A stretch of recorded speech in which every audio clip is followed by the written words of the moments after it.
You're tuning into Black and White Sports on YouTube. The no-holds-barred truth on sports. The main event starts now. I am back. Rodrance for Black and White Sports. If you're new to the channel, hit subscribe, like, comment, share it out. As always, thank you guys and gals for watching. No matter where you're watching from, Rumble, Spotify, or YouTube. So, we got some new details come out involving Michael Irvin's case against the Renaissance, the Marriott, where Michael Irvin's mind is at when it comes to ESPN and NFL Network. Both places currently will not let Michael Irvin on television screens. We don't agree with this. We have not agreed with this. And it's clear Michael Irvin believes there is some kind of a plot against him.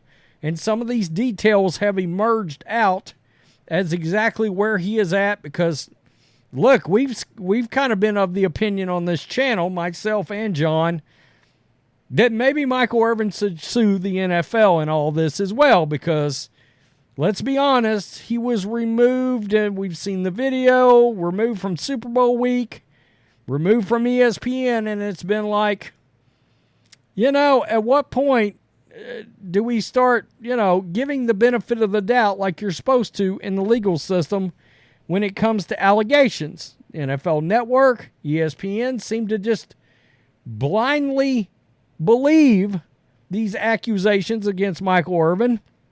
And what I will say is, one of the things they say if something like this happens is you need to scream your innocence from the top of the hill where everybody can hear. That's Michael. And the other thing is, you need to sue, and sue for a hell of a lot of money. And that's exactly what Michael Irvin has done. He's got a $100 million lawsuit.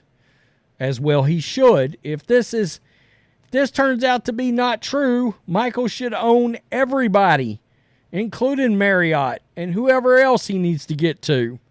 So, and we've all seen the video, let's just say, unlike the Deshaun Watson issue, this thing has never passed the smell test.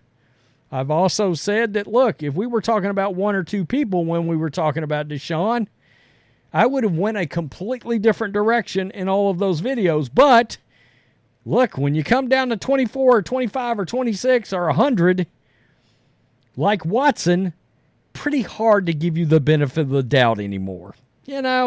Where there's so much smoke, there's fire, generally speaking, almost always.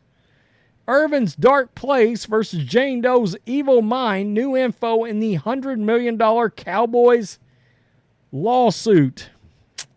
Michael Irvin's attorneys are arguing that the defendants in the Cowboys icon's sexual misconduct lawsuit took actions that were, quote, intentional, aggravated, and committed with an evil mind. Michael Irvin is coming out and saying here that he believes, and look, my only feeling on this with what he is saying here is that somebody is wanting some money out of him. And it seems that maybe he launched his lawsuit as a proactive strike to try to also not only clear his name, but prevent getting hit with some bogus civil lawsuit in all of this. So, this is CowboysSI.com.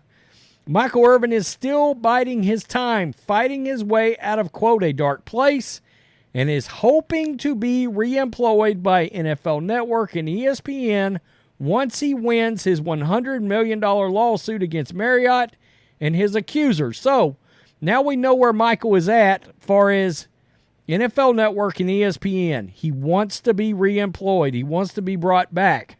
Now, to our knowledge, Michael's only suspended, okay? He has not technically lost his job. So, I guess we'll see. Quote, I was in a dark place from dealing with all that stuff since the Super Bowl, Cowboys icon recently said. Meanwhile, as the case moved to Arizona, there have been some developments Cowboys SI has learned. Among them, a summons was issued to each of the key people who were in some involvement in that fateful Super Bowl week in Arizona, during which the hotel employee accused Irvin of sexual misconduct while the two chatted in the lobby. Also important, and this is a big deal. It's not uncommon, but it's a big deal. Jane Doe asked that her identity remain confidential, and plaintiff Irving and attorney Levi McCatherine agreed to grant that to the defendant. So they agreed to that, while also asking the court for a jury trial. Very interesting. Inside the Star cites its acquisition of court documents that add some detail to Irvin's position. This is very interesting. This is what the updated complaint reads. Quote, the defendants improperly took measures to scar Mr. Irvin's reputation, which had a direct and detrimental effect on his livelihood, business relationships, and prospective engagements, and caused him humiliation and emotional distress. Defendants accomplished this result through unfair and wrongful means. Irvin's side also argues that the defendants' actions were intentional, aggravated, and committed with an evil mind and intent to cause injury or in reckless and or deliberate disregard of unjustifiable substantial risk of significant harm to Mr. Irving. Mr. Irving is entitled to an award of punitive damages in the amount sufficient to punish the defendants.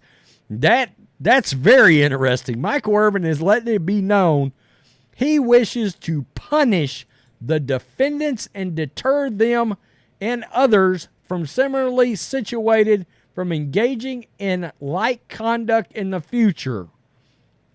In other words, you don't falsely accuse somebody and get away with it. I want them to be punished for these actions. Very interesting indeed. Cowboys SI was present at Irving's most recent media session, during which the Hall of Famer vehemently and passionately defended himself and his attorneys, showing us the hotel video. Now, we all saw that, so we're not going to watch it again. But let's go over to InsideTheStar.com, and I want to scroll down to the amended complaint from Irving. Michael Irvin's case was assigned to the Honorable Catherine Cooper, a judge of Maricopa County Superior Court in Arizona. However, Irving's complaint specifies jury trial demanded. This is something that cannot be vetoed by the defendant, so at some point, a jury selection will come into play and begin. Previously, Irvin's attorney made a statement referencing the company that operates this hotel in Arizona. It was presumed he was referring to Phoenix Hotels, LLC, the Phoenix-based company that owns Renaissance Phoenix Downtown Hotel. However, the first two defendants listed in the complaints are Marriott International, a Delaware corporation, and Renaissance Hotel Operating Company, a Delaware corporation. Here are the other four defendants, and we're getting down to actual positions in these companies. I'm going to attempt this name. Daladin Wazari and Jane Doe Wazari, husband and wife. Daladin Wazari is the Renaissance Director of Restaurant Operations. Tracy Stoltz and John Doe Stoltz, husband and wife. Tracy Stoltz is the Renaissance General Manager.